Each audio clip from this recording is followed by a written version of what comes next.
¿Cómo están? Buenas noches. Buenas noches, pastor. Dios le bendiga. Un abrazo a todos. Bueno, estamos ya finalizando Buenas noches, mi pana. Hola, mi pan, un abrazo, bendiciones a su merced, a la esposa, a la familia. Dios bendiga. Todo lo que pidiéramos en el nombre de Jesús, un análisis bíblico, teológico y pastoral. Hicimos la introducción, ¿cierto? Hace 8 días. Y miramos un poquito las posturas cerradas frente a esta interpretación. ¿Cuál es el origen de estas falsas interpretaciones, ¿cierto? ¿Cuál es el rastreo? ¿Desde dónde viene?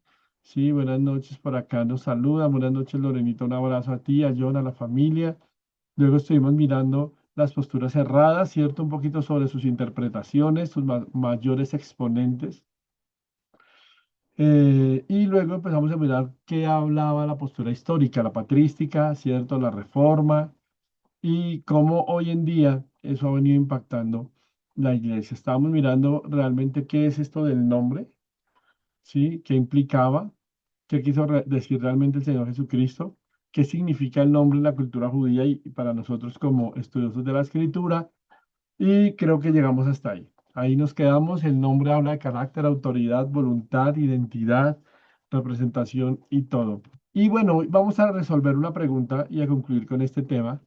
Y la pregunta es la siguiente, ¿no? Todo lo que pidiéremos en el nombre de Jesús será nuestro o Él no lo dará. Es lo que afirman, como hemos venido estudiando algunos de estos postulantes.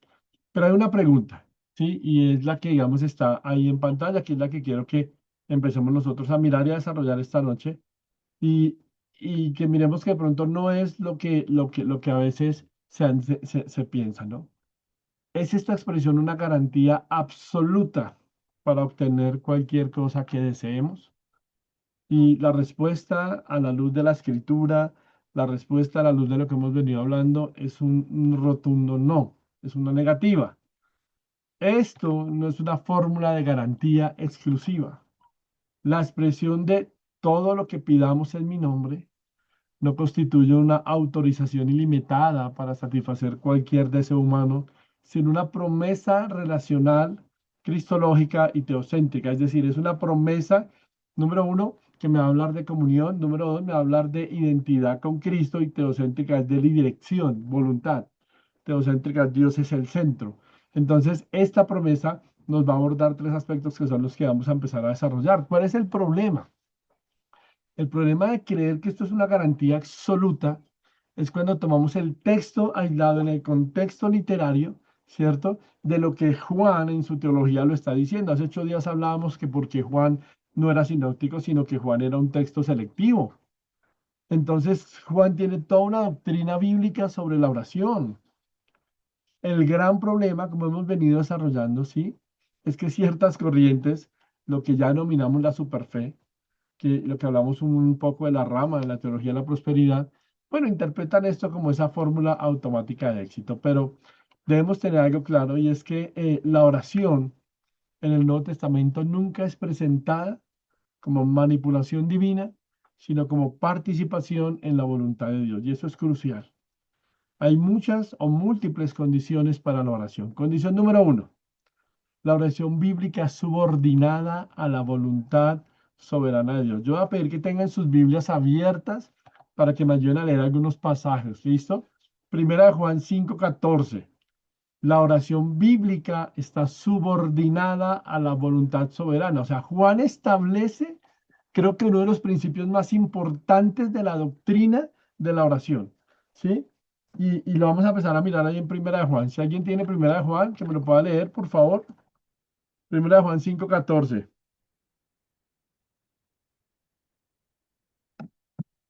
Sí, mi paz. ¿Qué dice? Dice, y esta es la confianza que tenemos en Él, que si pedimos alguna cosa conforme a su voluntad, Él nos oye. Gracias, Milopoldina. La oración bíblica está subordinada a la voluntad soberana. Aquí aparece en este texto hermoso todo lo que es el marco hermenéutico, es decir, todo lo que nos va a permitir a nosotros entender qué es esta promesa tan hermosa relacionada con la oración. Y el marco interpretativo es la voluntad divina.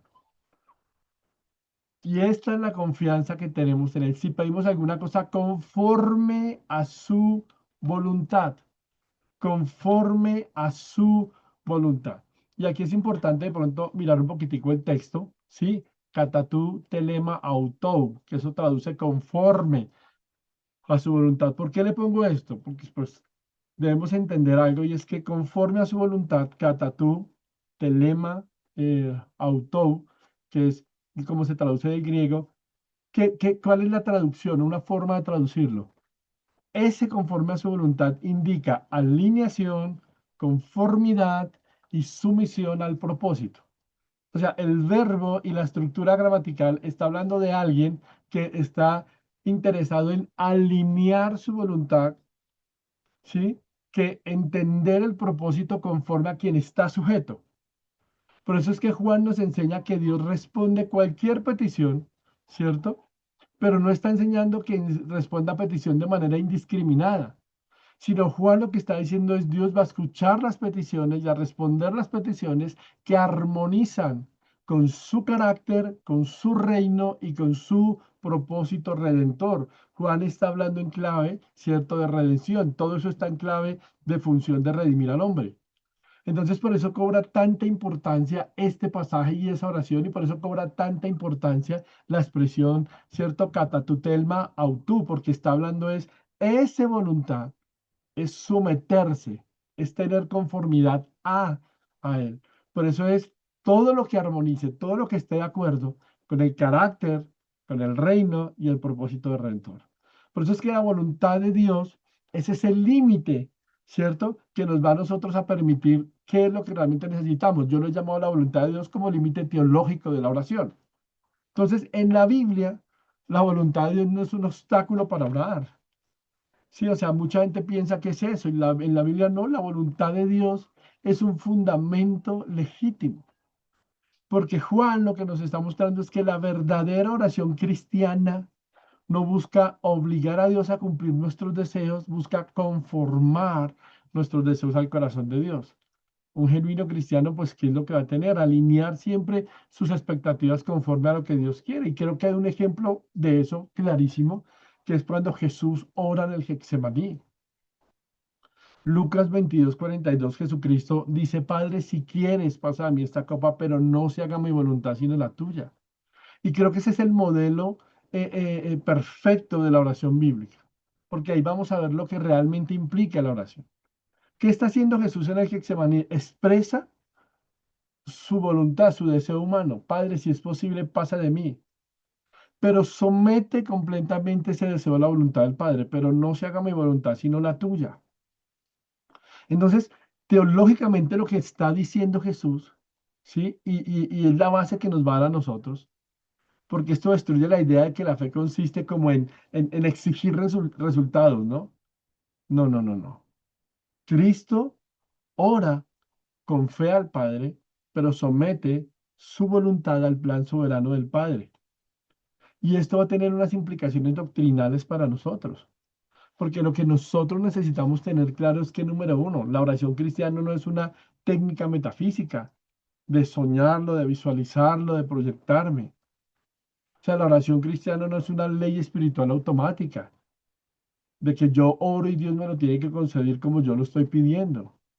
No, la oración no es un resultado o es una forma mecánica de controlar todo lo que va a pasar, como ordenar a Dios que las cosas tienen que pasar como yo quiero por medio de la oración. Lo que Juan está diciendo, con base a que la oración es un límite teológico, es que la oración trae comunión de identidad filial con Dios.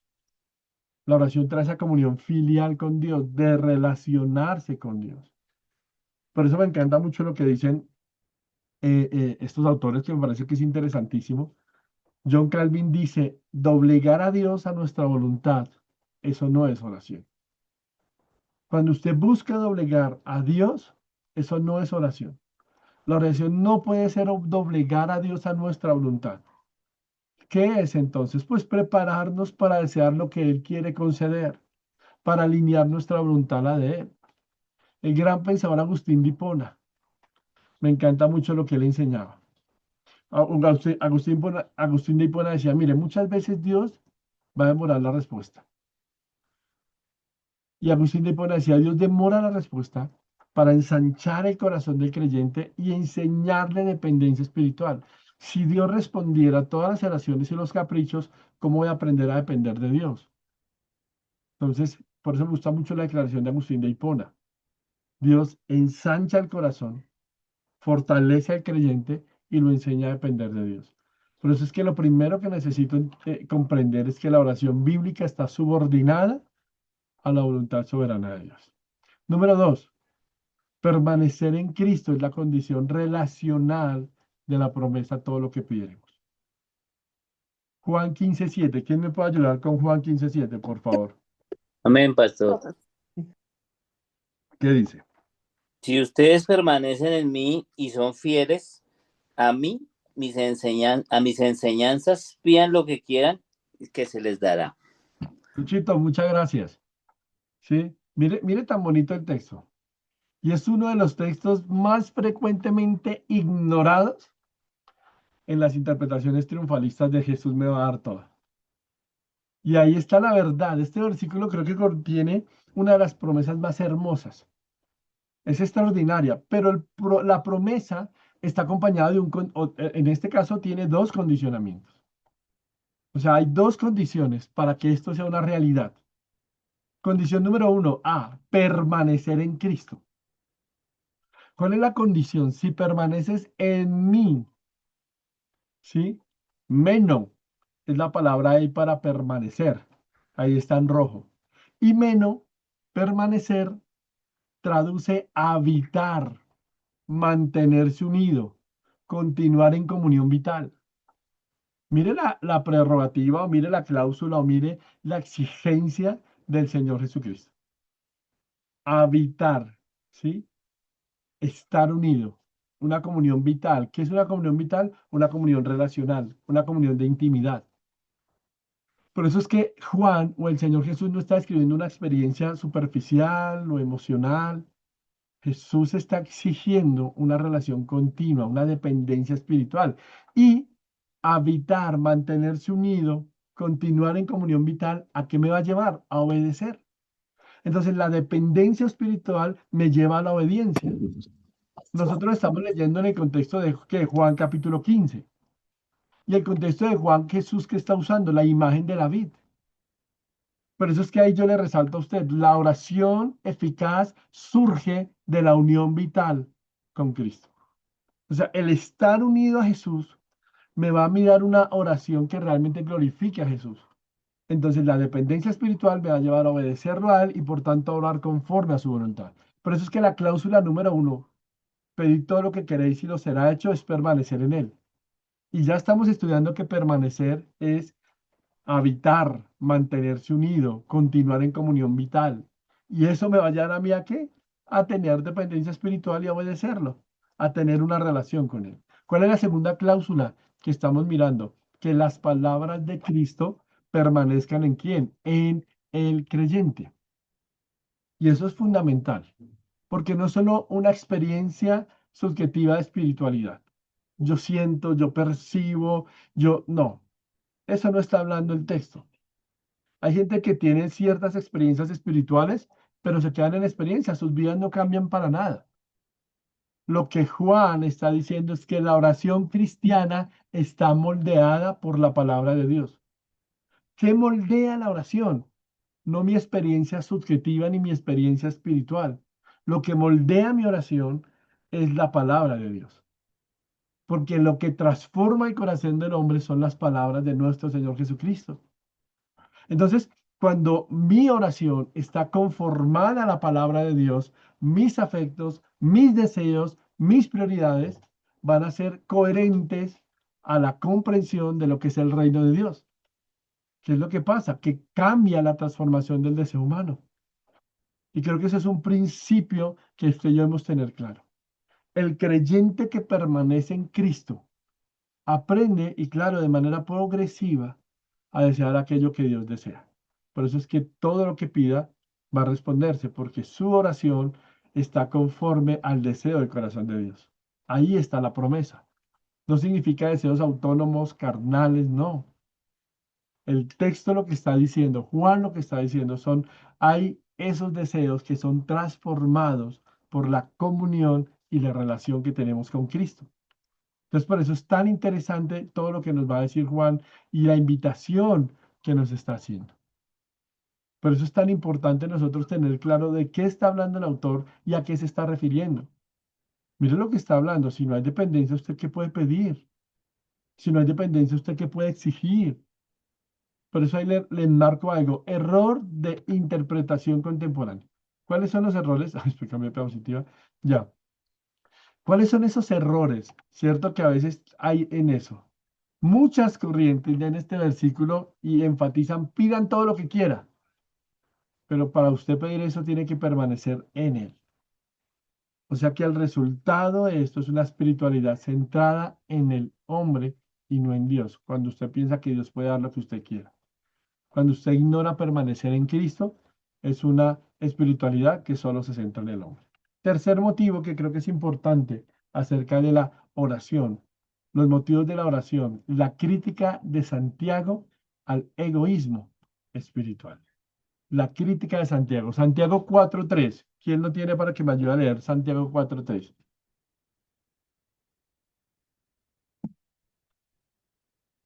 Santiago 4:3. ¿Vamos bien hasta ahí? Sí, señor. Santiago 4:3, mi paz. Sí, sí, señora. Dice, pedid y no recibís porque pedís mal, para gastar en vuestros deleites. Gracias. Santiago nos va a confrontar con la idea de la oración motivada por deseos egoístas. O sea, Santiago va a ser muy claro en qué es la oración que está llena de deseos egoístas. Piden y no reciben, leyó Leopoldina, porque piden para gastar en sus deleites. Mire que el texto, ¿cierto? El texto que ustedes estamos leyendo dice, pedís y no recibís porque pedís mal. Pero cuando usted y yo miramos el texto en griego, kakos aiteiste, que es el verbo del sustantivo, dice un autor, no se refiere solamente a errores técnicos en la oración, sino motivaciones moralmente corruptas. Pedís y no recibís porque pedís mal. Entonces no está hablando de que pide y no recibe porque le falta fe, de que pide y no recibe porque le falta, no sé, X o Y ritualismos que a veces usamos. Lo que Santiago está diciendo es, usted pide y no recibe porque sus motivaciones son moralmente corruptas, porque los deseos de su corazón no están alineados con los deseos de Dios. Entonces, el problema de fondo que Dios no responda a la oración, si está la promesa y que Dios no cumple los caprichos, es lo que identifica a Santiago. Muchas de las peticiones nacen de un corazón ambicioso, de codicia, de rivalidad, de autosatisfacción, de materialismo, de orgullo. Eso es lo que Santiago va a llamar moralmente corruptas, motivaciones equivocadas. Santiago identifica qué es lo que está en el corazón del hombre. Entonces la oración deja de ser adoración y dependencia y se convierte en un instrumento para alimentar mi ego, lo que yo quiero, mi materialismo, mi codicia, mi rivalidad. Y la oración está claro que es adoración y dependencia de Dios. No es alimentar mis deseos. Por eso es que Santiago no condena el deseo humano. Lo que condena es una espiritualidad centrada en el placer personal. Entonces no está mal que usted desee cosas. El problema es cuál es su motivación de esas cosas. Por eso es que me encanta y ahí está en rojo la otra palabra, ¿cierto? Para gastar en vuestros deleites. Pero la palabra griega, hedonais, traduce placeres. Y algunos autores dicen que es una palabra compuesta que traduce placeres egoístas. O sea que realmente dice, pedís mal porque pedís para gastar en sus placeres egoístas. Por eso es que es esa crítica profunda de Santiago. Y por eso es que usted y yo no podemos estar de acuerdo con esas corrientes modernas que quieren reducir la oración a reclamar éxito, a exigir prosperidad, a activar milagros, a decretar riqueza. Ahora, te lo ordenamos, fluye, ahora, activación de milagros, en fin. No, Dios no promete sostener la idolatría, la egolatría del corazón humano. En ocasiones, amados, una oración no es respondida simplemente porque Dios está guardando nuestros corazones de cosas, soberbia, orgullo.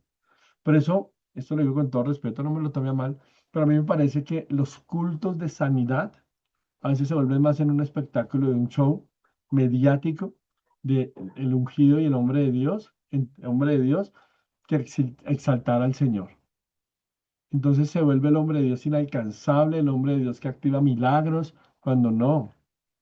Toda oración tiene que llevar como fin la gloria de Dios y Dios puede obrar cualquier día de la semana, en cualquier momento y a través de quien Él quiera. Entonces siempre tengamos mucho cuidado cuál es mi motivación para orar.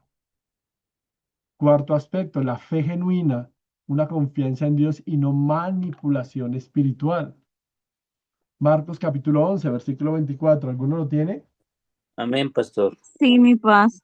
Por eso les digo que cuando pidan algo en sus oraciones, pídanlo convencidos de que lo han recibido y entonces todo lo que pidan será suyo. Amén. Gracias, Luchito. Ah, está claro que la Biblia sí y sí enseña la necesidad de tener fe en la oración. O sea, la Biblia sí me está diciendo a mí, necesitamos tener fe. ¿Ok? Eso sí me lo enseña la Biblia. Y está clarísimo, eso sí me lo enseña. Pero ¿qué es lo que pasa? Que nosotros a veces confundimos la fe con lo que no es fe bíblica. ¿Qué no es fe bíblica? Mire, la fe no es autosugestión psicológica.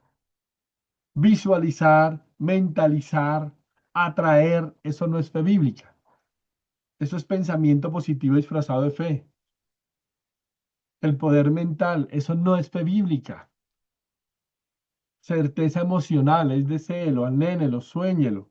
Entonces hay gente que, es más, eh, esto que voy a decir está bien si lo hace, pero no lo disfrace como fe ni lo disfrace como principio bíblico, porque eso no es principio bíblico. Hay gente que hace su cuadro y si quieren viajar ponen los lugares y los ponen al lado de la cama y todos los días se visualizan ahí. Eso no es fe, eso es certeza emocional, pero eso no es fe, ¿ok? Tenemos que aprender a distinguir. O sea, todas esas ideas de autosugestión, de pensamiento positivo, de poder mental, de visualización creativa, de certeza emocional absoluta, todo eso son corrientes metafísicas modernas que se han metido en la iglesia. Entonces la iglesia tiene un nuevo pensamiento, ¿sí? Pero eso no es teología bíblica y menos teología histórica. O sea, ¿qué es la fe? La fe bíblica es confianza radical en el carácter de Dios. La fe bíblica es dependencia de la fidelidad de Dios. La fe bíblica es seguridad en su sabiduría y es descansar en su soberanía. ¿Y por qué es seguridad en su sabiduría? Porque Dios sabe mejor de lo que yo pueda creer, lo que yo necesito.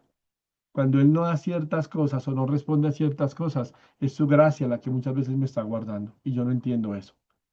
Debo ser sensible a entender, pero por eso ya depende de mi comunión y mi espiritualidad con Dios para entenderlo. Por eso es que la fe auténtica no exige controlar resultados. La fe auténtica confía incluso cuando la respuesta divina es distinta a lo que yo estoy esperando. Esa es la fe bíblica. Y creo que un claro ejemplo de eso lo entendió Pablo con el no de Dios. Creo que uno de los pasajes más importantes lo encontramos en 2 Corintios 12, 7 al 9. Se lo voy a parafrasear por tiempo. En este texto de 2 Corintios 12, Pablo ora no una, no dos, sino tres veces. Ora el apóstol Pablo para que Dios le quite el aguijón de la carne. Sin embargo, cuando usted lee el texto, la respuesta es la misma. Bástate de mi gracia. Bástate de mi gracia. ¿Qué me enseña el texto?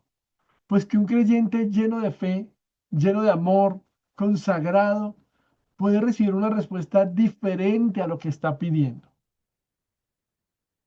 Un creyente debe entender que el silencio o la negativa de Dios no significa ausencia de fe ni pecado, simplemente es la soberanía y la gracia de Dios.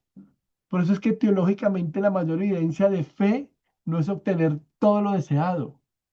A la luz de la revelación bíblica, La evidencia de fe es permanecer confiando en Dios incluso en medio de las negativas divinas. Esa es la verdadera oración cristiana. Fe, perseverancia, humildad, obediencia, dependencia, sumisión al Señor.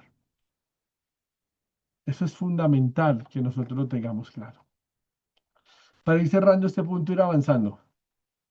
La conclusión doctrinal, para ir cerrando. Todo lo que pidáis en mi nombre no es una promesa de satisfacción ilimitada de deseos humanos. Es una promesa dirigida a, número uno, discípulos que permanecen en Cristo, discípulos que oran conforme a la voluntad de Dios, discípulos que buscan la gloria del Padre y discípulos que tienen motivaciones correctas. Ellos son los que viven una relación auténtica de fe y obediencia. Entonces, entendamos que la oración bíblica no transforma a Dios en servidor de los deseos humanos, transforma al creyente para conformarlo a la voluntad de Dios. Y eso es hermoso. La oración bíblica no transforma a Dios en servidor de los deseos humanos. La oración bíblica transforma al creyente para conformarlo a la voluntad de Dios. El gran reformador Martín Lutero dijo, la oración no consiste en cambiar a Dios, sino en que Dios nos cambia a nosotros. Esa es la grandeza de la oración, en que Dios nos cambia a nosotros. ¿Cuáles son las consecuencias de estas malas interpretaciones? Número uno, frustración espiritual. Hace 8 días hablábamos que muchas personas concluyen, Dios no me escucha, no tuve suficiente fe, espiritualmente estoy mal porque es que Dios no responde, yo veo que Dios le responde a otros y a mí no. Tener una mala interpretación de este texto nos lleva a frustrarnos espiritualmente. Tener una mala interpretación de este texto nos lleva a tener culpabilidad enfermiza. ¿Y por qué culpabilidad enfermiza? En mi caminar como creyente, como pastor y cuando estudio y hablo con algunas personas, he escuchado gente que se encuentra enferma y me dicen que están enfermos por falta de fe. Es que estamos enfermos porque nos falta fe, pastor. Es que estamos enfermos porque estamos... ¿Y cuál falta de fe? Es que le pedimos al Señor que nos sane y no nos sana. No sé si alguno de ustedes ha leído el libro El progreso del peregrino de Juan Bullán. ¿Alguno lo ha leído? ¿Sí? ¿No? ¿Están ahí? No, no, señor, No, no, no he señor. leído. No, señor. Cuando puedan leerlo, lean El progreso del peregrino de Juan Bullán. Juan Bullán, un tremendo hombre de Dios, muere cuando usted lee el libro, no tengo aquí la mano para haberle leído el prólogo, pero cuando Juan Bullán muere, en el prólogo, el biógrafo, el que está contando, habla acerca de cómo muere él. Y Juan Bullán muere de tuberculosis, escupiendo sangre, con fiebres altas, porque se moja yendo a predicar. Y no era por falta de fe. Juan Bullán escribe una de las mayores obras, El progreso del peregrino, una cosa hermosa. Y Juan Bullán, cuando va a morir, dice, y sus frases, esa frase inmortalizó, porque Juan Bullán dice, voy a mirar el rostro que fue escupido por mí, voy a mirar la cabeza que fue coronada por mí, voy a mirar el cuerpo que fue golpeado por mí, recíbeme, Señor, porque vuelvo a ti. Y no era porque estuviera falta de fe que estaba enfermo, era porque simplemente era un ser humano y todos nosotros nos vamos a enfermar porque hacemos parte de una naturaleza caída. Pero desafortunadamente este tipo de doctrinas hace tanto daño que la gente tiene una culpabilidad enfermiza. Es que somos pobres porque estamos en maldición. Es que no prospero porque estoy en maldición. Porque hay un enfoque desmedido de prosperidad. Es que soy en crisis y entonces hay pecado oculto. Por eso Dios no responde. Porque a otros sí, a otros no. Y eso daña espiritualmente mucho. Mucha gente es dañada por este tipo de doctrinas. Y un evangelio antropocéntrico. ¿Por qué antropocéntrico? Porque Cristo, al ser el centro del ser humano, se convierte en el enfoque. El evangelio se transforma en éxitos, en bienestar material, en cumplimiento de sueños. Y el Evangelio no es éxito, no es bienestar material, y el Evangelio no es cumplimiento de sueños. Amados, el Evangelio es arrepentimiento, el Evangelio es santidad, el Evangelio es reino de los cielos, el Evangelio es la cruz. Eso es el Evangelio. Pero pues eso es lo que pasa cuando interpretamos mal este pasaje. Para ir cerrando, y con esto voy cerrando, la perspectiva bíblica correcta. ¿Sí? La oración cristiana no es manipular a Dios, decretar realidades, exigir milagros, activar leyes espirituales. Eso no es. Pero eso me gusta mucho como lo que puse, interpretar sana y responsablemente. Pedir en el nombre de Jesús significa alinear nuestras peticiones con su voluntad, su carácter, su propósito.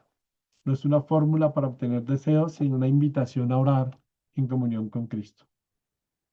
¿Qué es la oración bíblica? Amados, la oración es depender de Dios.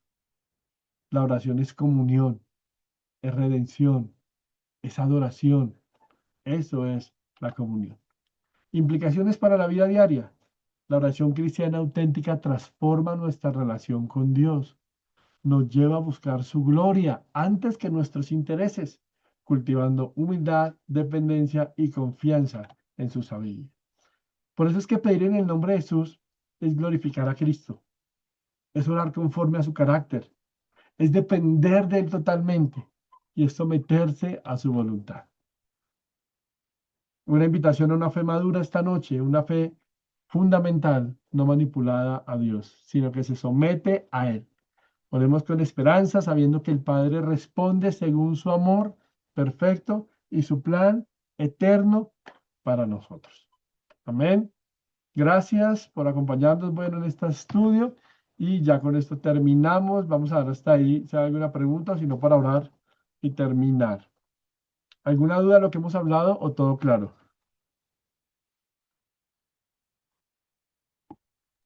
Espectacular, Paz. Muchísimas gracias. Ok, gracias. Opcioncita. ¿Dudas? Mi paz, bueno, claro, sí, la enseñanza, pero quería preguntarle algo que en muchas partes o a nosotros nos enseñaron a orar y de reclamar la sangre de Cristo. Uy, me pones en un dilema. Porque eh, ¿a quién aquí le han enseñado a orar declarando la sangre de Cristo?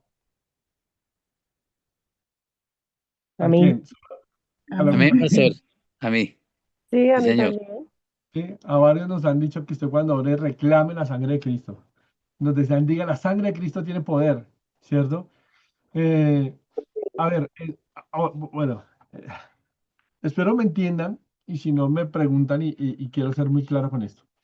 Y es que no es, a ver, ¿cómo les- no está mal, pero bíblicamente no está bien. ¿Por qué? Porque la sangre de Cristo no es protectora. La sangre de Cristo es redentora. ¿Ok? Entonces, si usted se da cuenta, ¿sí? La función de la sangre de Cristo es redimir. Fuimos comprados a precio de sangre.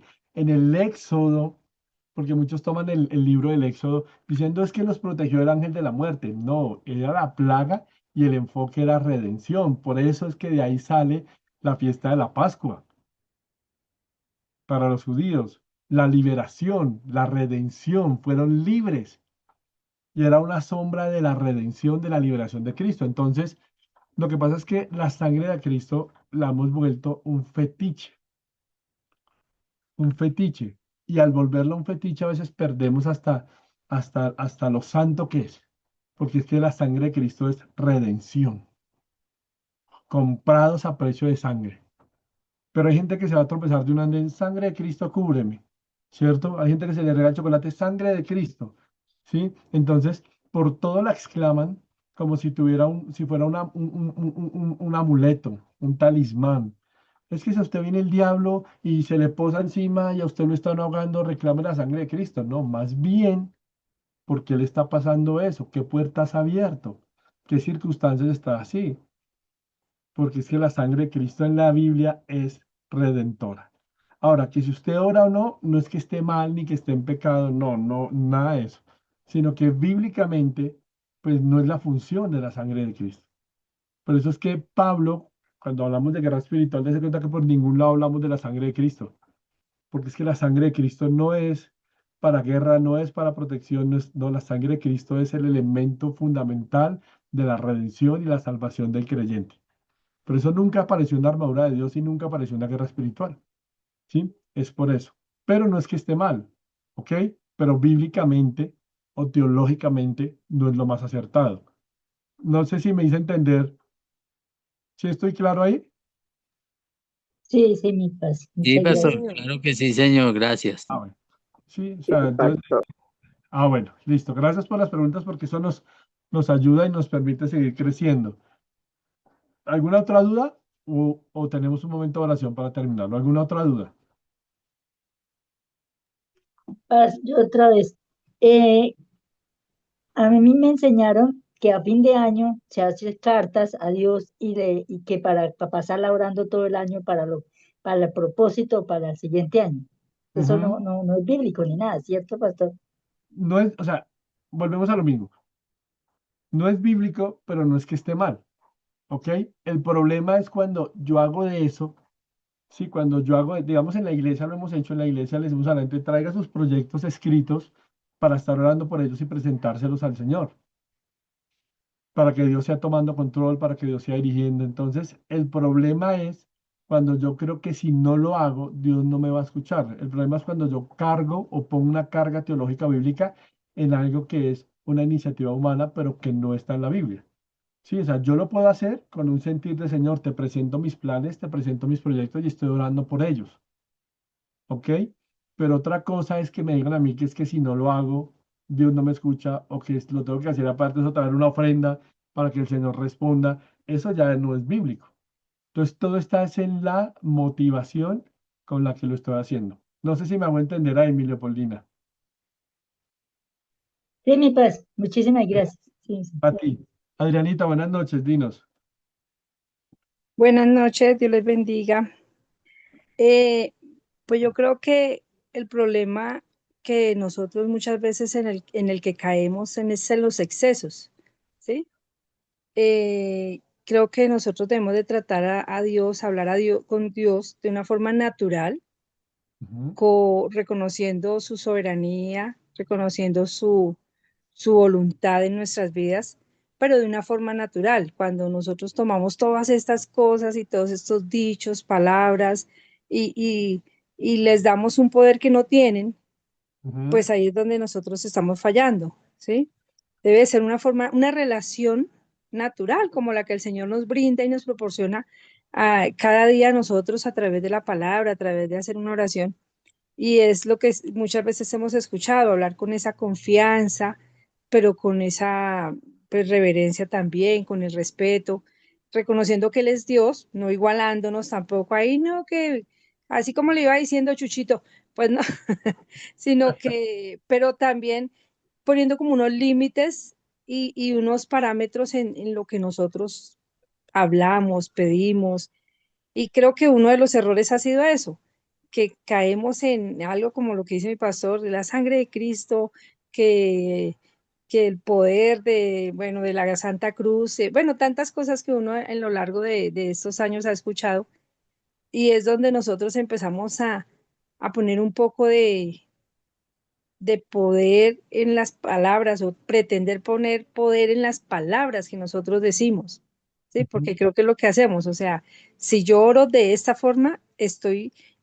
activando un poder especial para dirigirme a Dios. Y creo que por eso es que caemos en tantos fetiches y en tantas refranes y en tantas palabrerías. Es olvidarnos, se nos olvida que tenemos una relación normal con el Señor, bonita, donde siempre damos la gloria a Dios por todas las cosas y aceptamos su perfecta voluntad en nuestras vidas. Bueno, así es. Y gracias, Adrianita, porque mm, creo que algo que es fundamental es nuestro filtro siempre debe ser la escritura. No porque X pastor o X iglesia lo hace o lo enseña, cuál es el fundamento bíblico o cuál es el fundamento de los apóstoles o cuál fue la enseñanza del Señor Jesucristo o cómo se repite esa verdad en la escritura. Eso es fundamental para que nosotros siempre lo tengamos presente.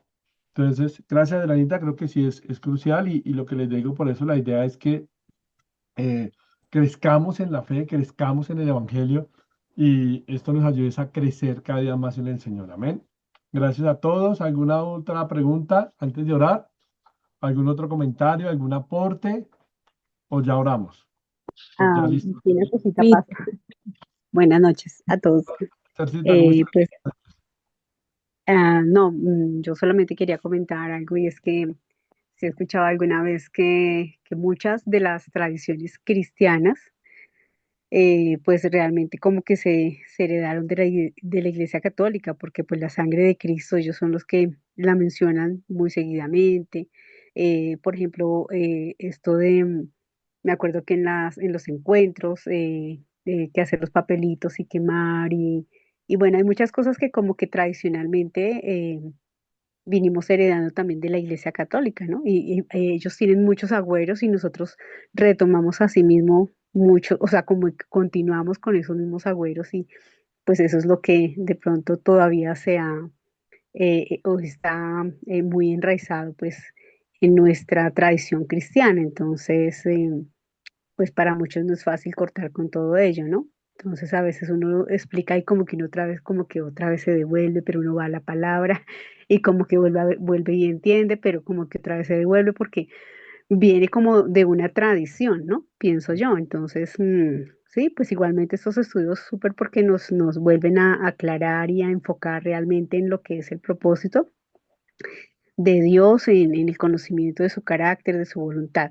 Y en alguna oportunidad cuando yo recién empecé también me acuerdo que yo le dije a un pastor que pues que no podíamos orar porque en esa época ellos decían que todo lo que pidiéramos en oración y que en el nombre de Jesús, que mejor dicho que Dios lo tenía que responder, ¿no? Entonces yo le dije, no, pero pues ¿en dónde está la voluntad? O sea, yo entiendo que uno debe pedirle la voluntad y él me refutaba, no, que la palabra dice que todo lo que pidamos. Entonces yo tenía en mi cabeza eso, que pues prima la voluntad de Dios, porque si no es la voluntad de Dios sanar, pues obviamente no está mi voluntad sobre la de Dios, ¿no? Que es la que prima. Entonces, gracias, Paz, porque nos ha aclarado muy valiosos conceptos referentes a este tema. Gracias, Eso quería. Tercita. Para aclarar, la Mi iglesia, paz.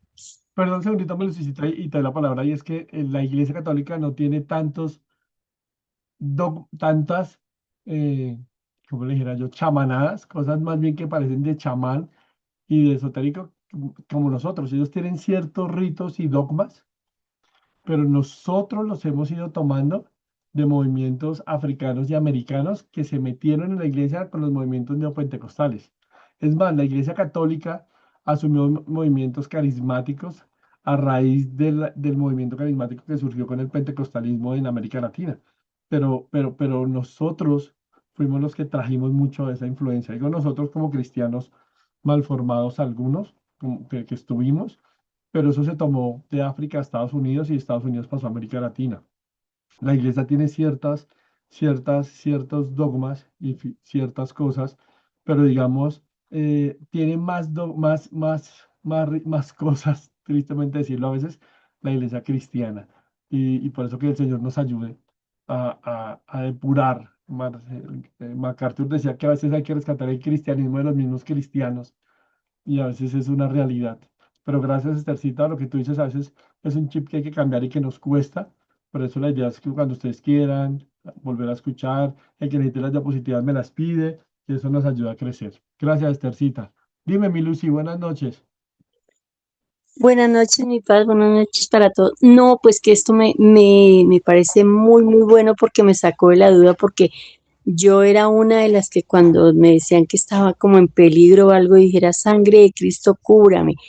Que esto, hasta que una personita me dijo, no, estás haciendo mal porque la sangre de Cristo no es utilizada para esas cosas. Entonces, a partir de ahí yo dejé esa costumbre y ahorita que mi paz toca ese tema, me doy cuenta que vea, sí, tenían razón. Muchas gracias, mi paz. Estos cursos o esto es lo más genial que nos pasa en nuestras vidas. Ay, me alegra que sea bendición. Sí, Colosenses dice, porque mi vida está escondida en Cristo y con Cristo en Dios. Si hay un elemento protector que es la presencia de Dios, no la sangre, sino la presencia del Señor. Sí, ya hay un elemento que es estar guardados en Él. ¿Sí? Pero eso, lo que tú dices, los judíos tienen muchas tradiciones, sí. Los católicos, color de las prendas, mensajes bíblicos en las puertas, oraciones de... Sí, pero sobre todo es que ellos, como manejan mucho la tradición y el magisterio, entonces, por ejemplo, claro, los judíos tienen una oración para cada día, los judíos oran por... Un judío se levanta y ora por cada... Antes, ellos son muy esquematizados. Y ellos se levantan y oran por cada hueco de su cuerpo, agradecen a Dios por cada hueco, porque cada uno tiene una función y Dios les da. Entonces ellos lo hacen mucho en dependencia de Dios. Hay mucha tradición católica que ha asumido, ¿sí? Y tema de colores, pero por ejemplo, usted va a mirar a la iglesia luterana y asumió mucho de los dogmas. Entonces, una cosa es la tradición, otra cosa es la doctrina, otra cosa es el dogma, ¿ok? Entonces hay mucho de tradición por la escuela de formación luterana y por eso asumen los colores, por eso asumen ciertos rituales, que claro, y hay algunas iglesias cristianas, como le digo, la luterana lo hace y no está mal, es su formación, pero eso es una tradición. El problema es cuando tomo una tradición y la vuelvo más que un dogma, una doctrina. Ahí hay un serio problema porque la doctrina es innegociable, es fundamental y está en la escritura y hay pilares doctrinales que no se pueden negociar. Entonces, cuando yo quiero tomar una tradición y volverlo un dogma y una doctrina, ahí empiezo a pisar la rama de lo que está fuera de la Biblia. Pero gracias, Lorenita. Creo que es fundamental que nosotros así aprendamos a mirar, a distinguir, a conocer y a identificar cada uno de estos errores. Pero bueno, Dios los bendiga. Gracias a todos por estar acá. Vamos a orar para terminar, ¿les parece? El día domingo ponemos el nuevo tema de estudio, ¿sí? Y vamos mirando, vamos mirando. Señor, esta noche te damos gracias porque tú eres bueno, tú eres fiel, tú eres maravilloso, Señor. Gracias porque podemos acercarnos a ti y a tu palabra y te pedimos, Señor, que nos ayudes a que nuestras oraciones estén en comunión contigo, que estén en dependencia a ti, Señor. Perdónanos si a veces tenemos oraciones egoístas, caprichosas, antropocéntricas, solamente donde nos interesa nuestro bienestar y lo que queremos, y se nos olvida que todo es para tu gloria, como hemos venido hablando. Señor, hoy queremos que nuestro corazón sea libre de toda carga, de toda frustración espiritual por ver que otros tal vez han tenido respuestas que nosotros no. Es que no hemos entendido que tú eres soberano y que tú respondes como vimos con el ejemplo de Pablo, como tú quieras, Señor, y una negativa tuya también es una respuesta tuya. Un silencio tuyo también es una respuesta tuya, Señor. Lo que hacemos es acercarnos con fe y saber que tú estás en control de todo, Señor, y tú das paz a nuestros corazones. Esta noche estamos delante de ti, Señor, pidiendo que nos guardes esta noche y las que vienen, que tu cuidado esté sobre cada hogar, sobre cada familia, y que esto, lo que nos resta de semana, Señor, nos permita seguirlo viviendo para tu gloria y para tu honra. Quedamos en tus manos en esta noche y te damos gracias, Señor, en Cristo Jesús. Amén y amén. Amén. Amén. Muchas gracias a todos por conectarse.